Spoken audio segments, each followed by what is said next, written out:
This is a 1985 F150. We're taking the bed off. It's the bed over there. The transmission out there. So the plan is for this truck to slam it on the ground with some airbags and to have some mean chop. Already got a 5.3 LS short block made. Waiting to put the heads of cam in it. Put it in the car. Now to source the transmission. But for right now, we're gonna work on notching this frame. You can see right here the previous owner looks like I had a crack in the frame and they welded this onto it. But the good news is we're gonna get rid of that pretty soon. So I'm about to clean up the frame and we'll look at it with the C-notch. So the frame's cleaned up a little bit. Mocked up where the C-notch is gonna go. We'll center it right where that bump stop is.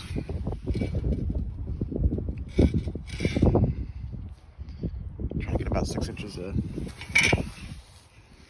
uplift from it. Let's try that right there. I'm gonna tack it up and see what it looks like.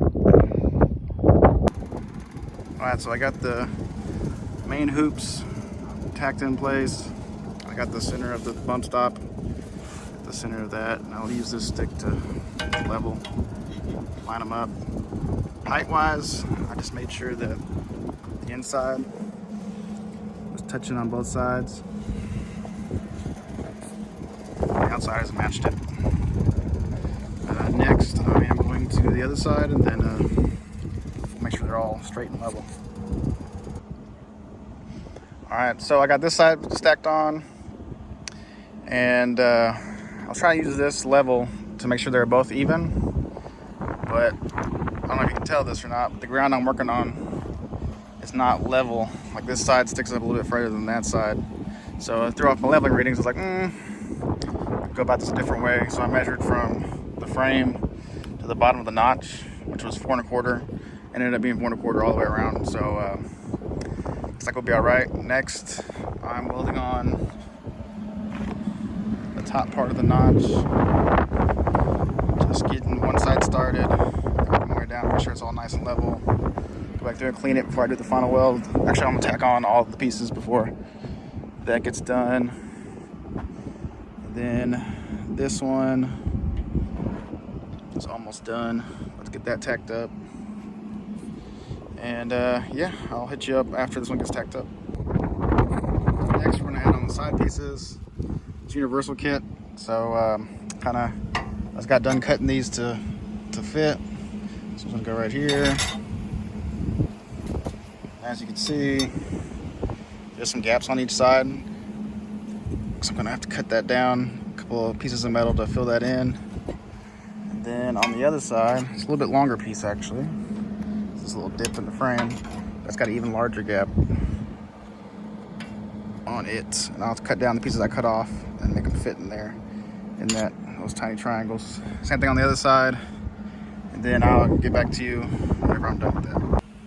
So it looks like tacked up. You see kind of better this gap. The gap on this side's not too bad. I might be able to do the left side all on its own. And then on the other side, we have a lot larger gap because the frame widens out right there. It says universal kit, so I'm gonna have to make some executive decisions here. I'm about to do the other side, and then I will start making these triangles. Alright, so I was gonna move on to doing these, which go on the inside. I'm gonna have to cut them off pretty short, right there, only about 4 inches long, and weld them up. But then I thought about it some more. I'd rather cut this out first and then weld the entire piece in there. That would be a little bit stronger. Just because this is only a 2-inch wide thing, and then the rest of the frame is 3 inches, and this part's 2 inch. So I had to weld it up. All of this. Triangles. And then I'm about to do the other side, and then we'll just go cut the frame. So a week later, finished welding up the other side. Now I'm in the process of cutting this out. Gotta watch those brake lines and emergency brake cable. I'm gonna touch it up with the grinder a little bit, make sure it's flush. So I can weld that plate on. I'm in the process of cutting that one out right now. And should go pretty easily. All right, so I got the inside ones welded in. As you see, there's a gap because, again, this is a universal 2-inch kit and it spreads out 3 inches at the ends. So I'm cutting in triangles like I did with the other side, but for the inside, since it's a lot longer, it's the full thing. So I'm gonna cut another one for the other side. I'll do that, and I'll get back with you whenever I start the next one. All right, got this one welded up from the bottom. Got it painted. This one right here. Just got done welding it up. Have to clean it up and paint it. That's gonna be it today. The next time I'll probably go across with some pipe, connect them together, make them a little stronger. All right, so now we're gonna work on the cross brace. I'm using some extra tubing. We had lying around.